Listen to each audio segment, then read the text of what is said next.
How to make your TikTok account private. So hello guys, in this quick tutorial video I will tell you how you guys can make your account private using your TikTok app. So for that we will simply open TikTok app.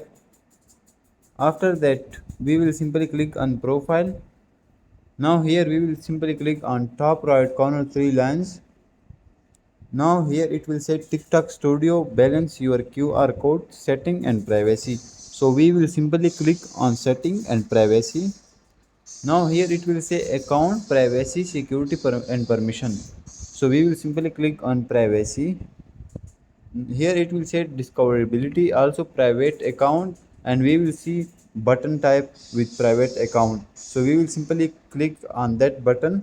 Once we click on that, it will say turn off aid authorization. So my aid authorization is on, like in some account it was on, so we will firstly off that.